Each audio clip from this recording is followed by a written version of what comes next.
मन की प्रसन्नता बहुत बड़ा तप है।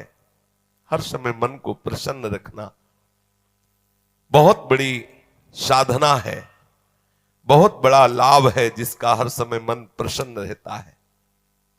जानते हो किसका मन प्रसन्न रहता है? जिसका मन प्रभु से अपनापन कर लिया है। मन को सदैव प्रसन्न रखना है तो भगवत संबंध से ही मन प्रसन्न रह सकता है।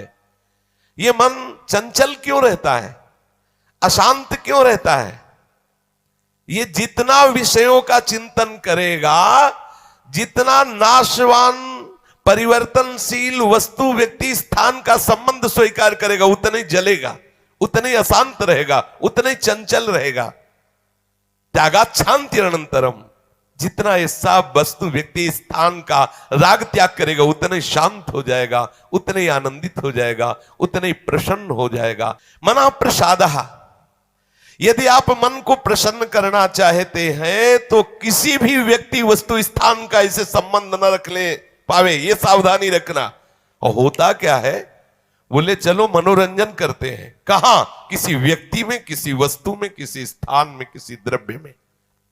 होता क्या है, मनोरंजन होता नहीं, एक नई जलन, एक नई चिंता, एक नई कामना, एक नई वासना, एक नया फसाव। चले थे आनंद लेने और फंस गए। हमारा मन प्रसादः, मन प्रसन्न कब होगा? बहुत ध्यान की बात है। भगवान कह रहे त्यागाच्छांति अनंतरम, यदि आप शांति देना चाहते हो अपने मन को, आनंद देना चाहते हो, प्रसन्नता पाना चाहते हो, तो आप वस्तु व्यक्ति स्थान के संबंध से रहित कर दो अपने मन को।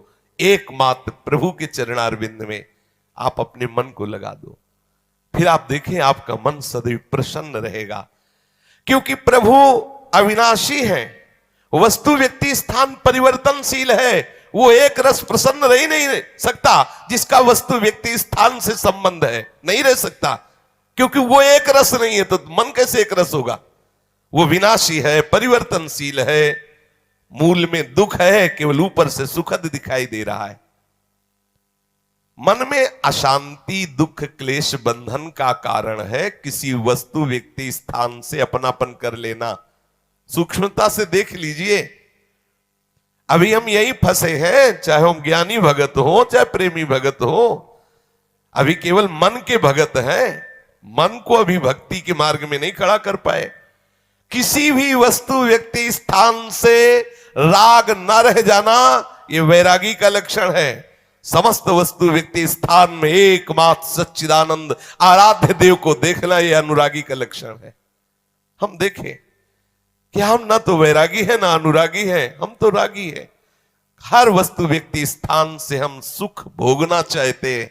देख लो, अगर ऐसा नहीं तो फिर मन जाएगा ही नहीं।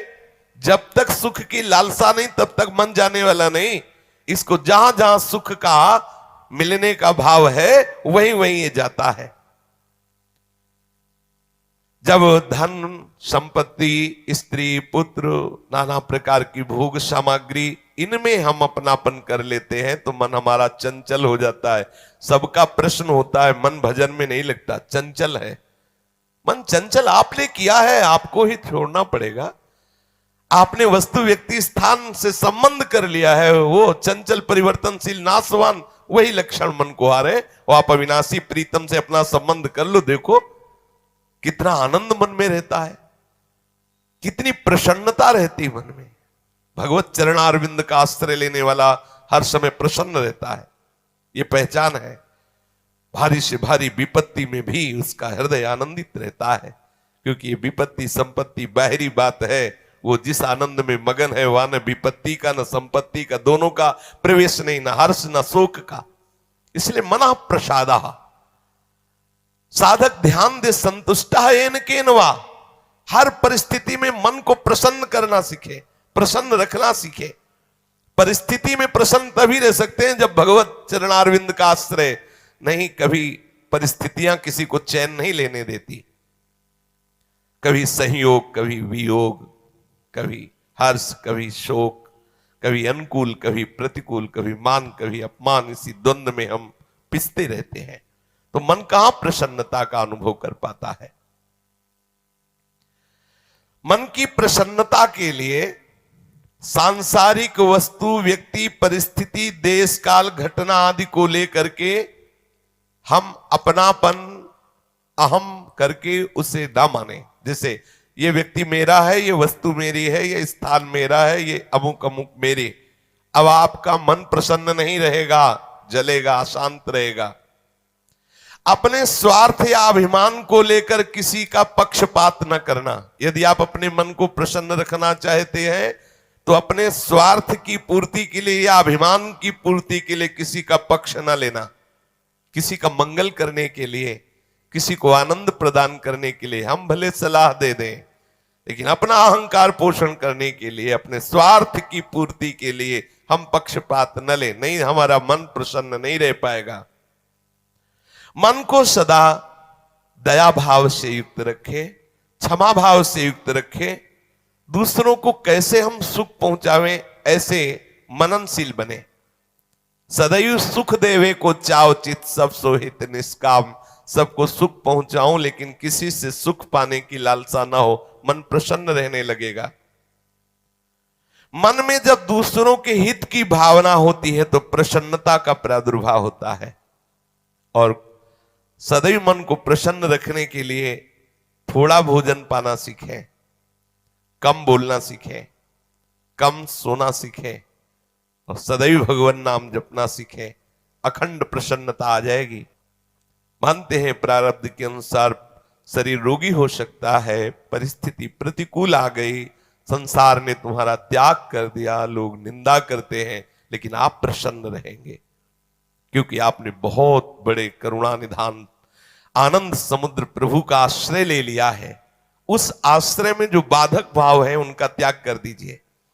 अधिक भोजन करने वाला कभी प्रसन्न नहीं रह सकता। और बड़ी विचित्र ये जिह्वा है, ऊब गए भगवान।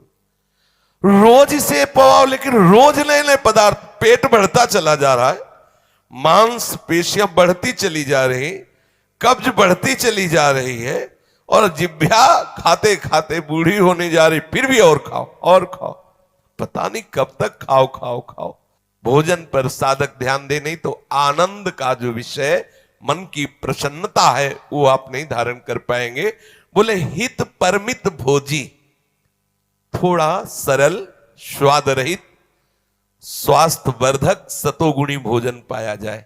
स्वाद रहित भोजन बहुत आवश्यक है भजन मार्ग में, बहुत आवश्यक।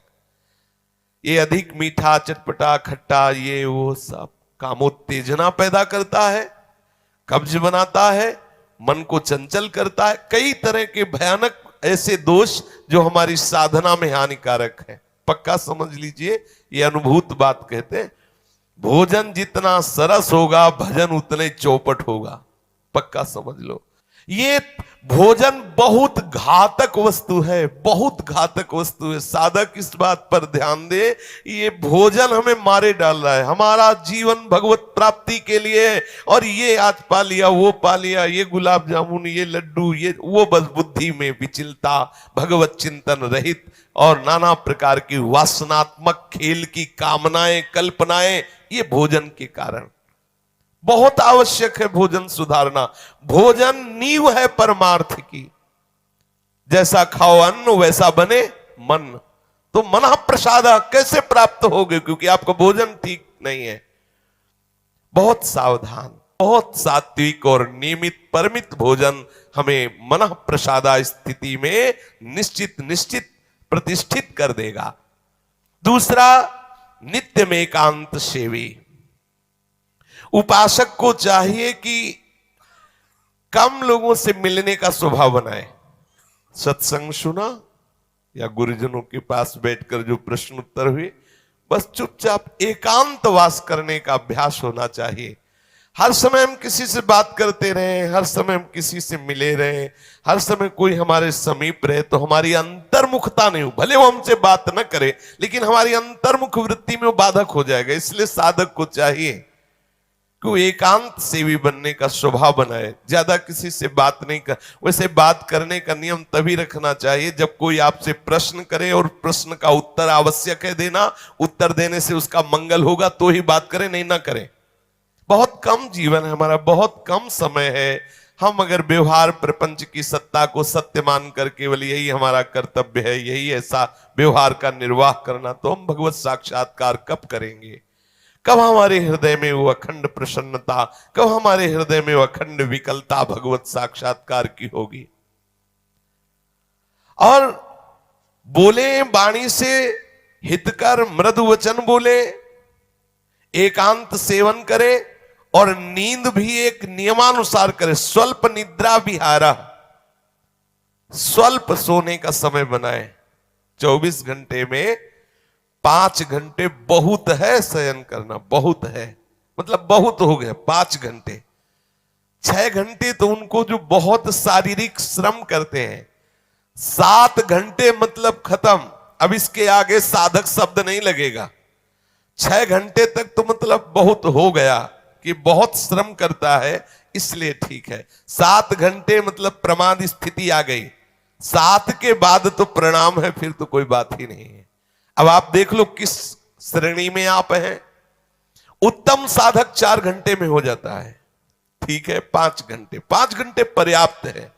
और जिनको बहुत शारीरिक श्रम होता है वो 6 घंटे, और कुछ तो ऐसे होते हैं कि हर घंटे में झपकी, हर घंटे में आनंद।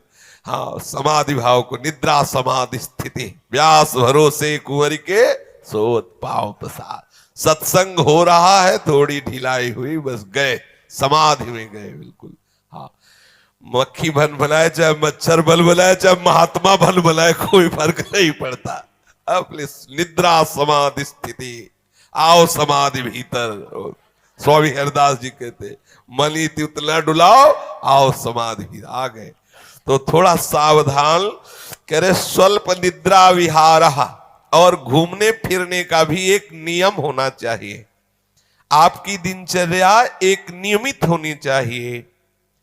यदि आप नियम के अनुसार भोजन, नियम के अनुसार शयन, नियम के अनुसार घूमना और नियम के अनुसार बोलना चालना रखेंगे नियम से, तो आपका मन बहुत शीघ्र भगवत चरणारविंद में लग जाएगा। भगवत चिंतन से मन में प्रसन्नता आ जाती है। यदि आप ऐसा करेंगे तो आपका मन सदैव प्रसन्न रहेगा।